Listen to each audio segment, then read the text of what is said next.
nobody stops. Everybody's on the lookout for what they ain't got.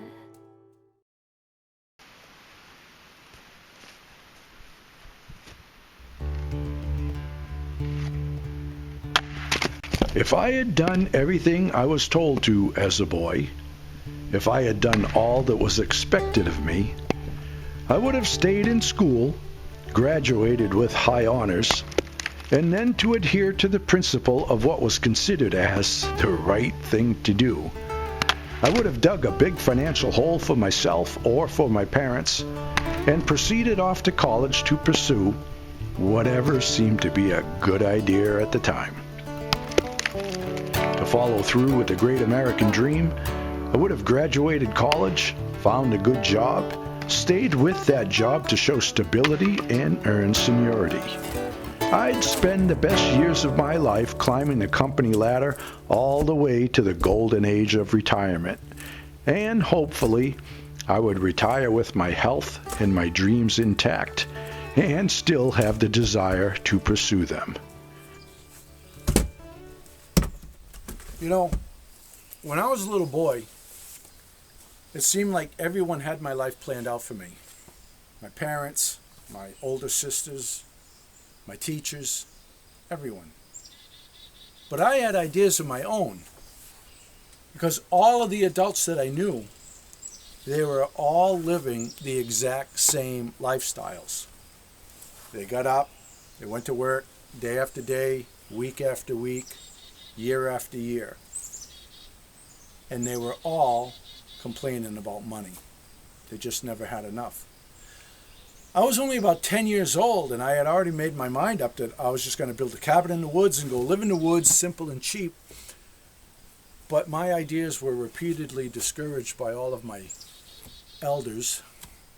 I was always told that I couldn't do that, and I wouldn't be able to do that, etc., etc. It's like as if the moment we're old enough to walk and talk, we are placed on a rail and confined to those tracks and expected to ride this one-way train all the way from kindergarten to retirement. Well, how's that worked out for everybody? I can't tell you how many people I know that are retirement age and realize their whole life, the best years of their life, just pissed by. And now they got medical problems, and chasing their dreams is borderline impossible for them. It's either that or they just lost the desire to do so. I don't want that, you know. It seems like our whole society is just supposed to ride that one-way train. That is the train of thought. That is considered the right thing to do. But the right thing for who? For everyone? Everyone is supposed to live parallel lives like that? One life fits all? I don't know. You know, all my life I just could not conform to that way of thinking, to that way of living. And I was always considered rebellious for doing things my own way. Life is what you make of it, you know. And I am certainly not sorry I chose the path that I did for myself. Yeah, so simple and cheap, you know. I like the way things are, and I'm going to continue this method from here on in, man. Yeah.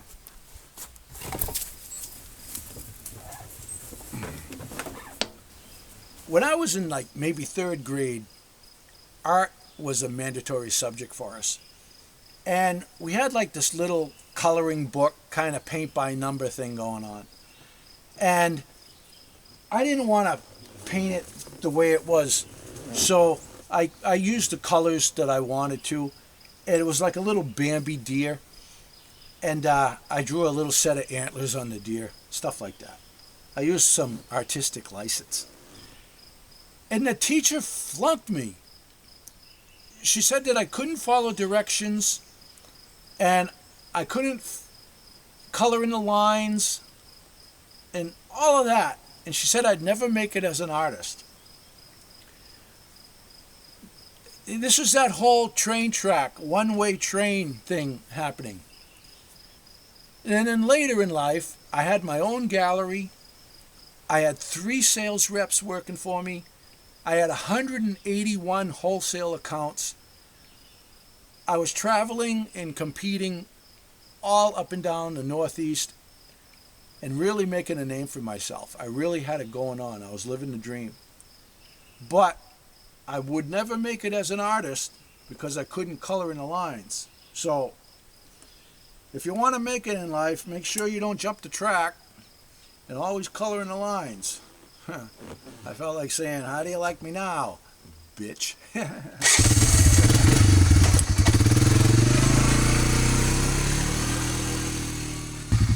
Come on, let's go get some wood. Come on.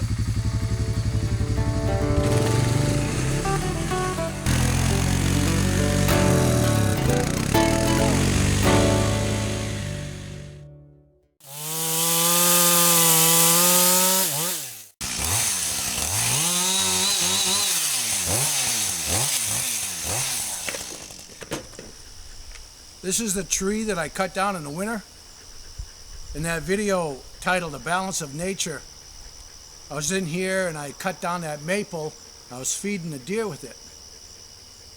So I cut it down and I fed the deer, and now I'm cutting it up. I'm going to feed myself with it, because once the weather cools off, I'll be cooking venison with it. What comes around goes around, I guess, huh? To continue on with what I was talking about earlier, when I was growing up, all the kids that I hung around with, we all shared the same interest. We were always fishing and canoeing and camping together and shooting BB guns and all kinds of fun stuff like that. We always talked about how we'd run off to the woods and build a cabin when we grew up and lived that good life, you know. But right about the time I was maybe 12 years old, my school grades were really circling the drain because I wasn't going to school very much. I was out earning money instead. I was digging worms and picking night crawlers and trapping shiners and trapping crayfish, because I had already established wholesale accounts with 2 bait companies. I was a little entrepreneur when I was a kid. I had to be. My parents weren't giving me all these little luxuries that I wanted, so for me to have what I wanted, I had to earn it on my own, which I did. But because I wasn't going to school very much, my friends' parents told them they didn't want them hanging out with me because I was a bad influence. And I was a bad influence because I would not conform to that train of thought. So on the day that I turned 16, I quit school, I left home, I shared an apartment with a friend of mine, and right about the time that I was fixing to turn 18, I was in the process of cashing in all of my savings to buy my very first piece of property, and that was right about the time that my friends' parents were cashing in theirs to pay for college tuitions. Now, I don't have a problem with college education.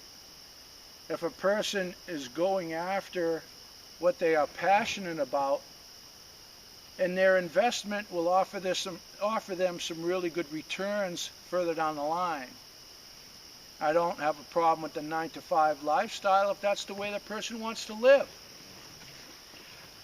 What I have a problem with is debt and unnecessary spending. This video is about life, and those 2 things right there will certainly ruin one. So I bought my land. Little by little I built my cabin.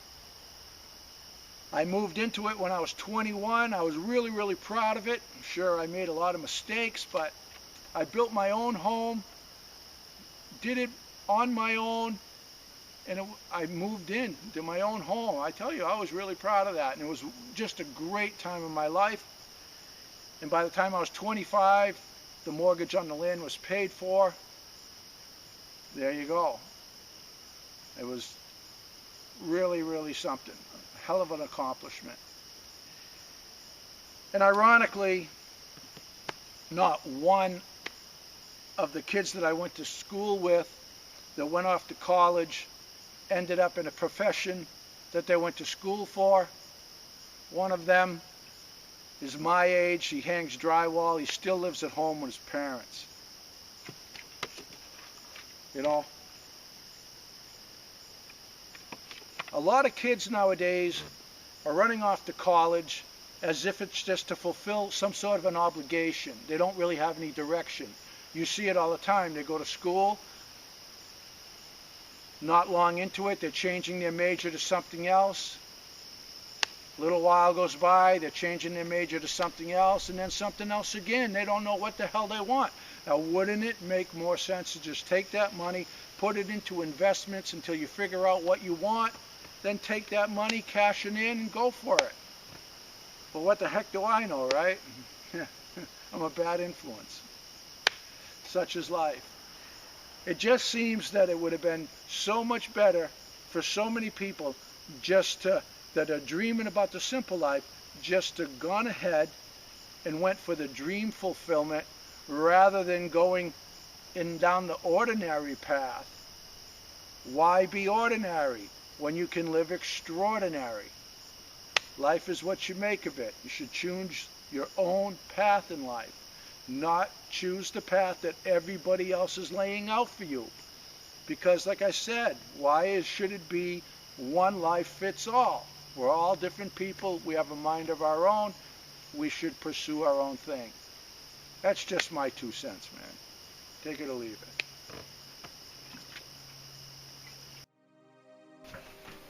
Oh, it's been a good day. Worked in the woods with Frankie.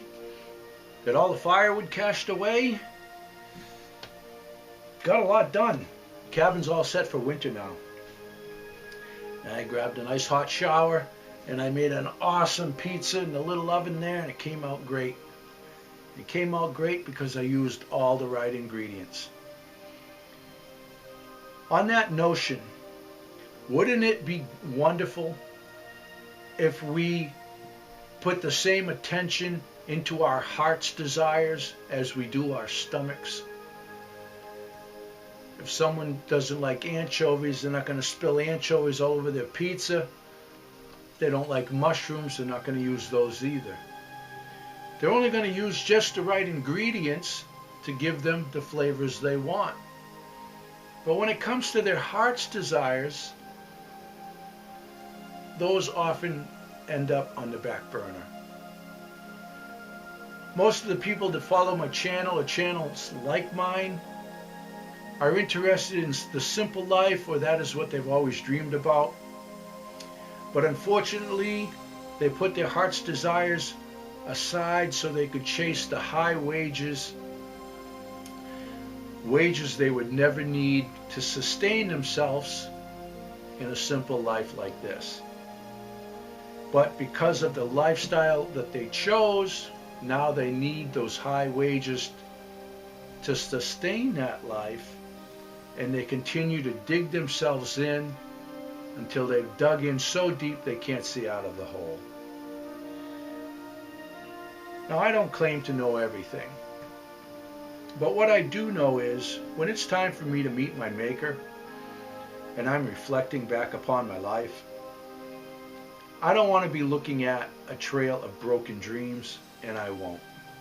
But unfortunately, I know a lot of elderly people that have, and they left this earth discontented. And man, after working your butt off all your life, that's no way to go. So in your recipe for life, do like I did with this pizza. Just use the right ingredients that's going to give you the results that you want, not the results that other people say you should have. Make your own pie and follow your heart. And God bless.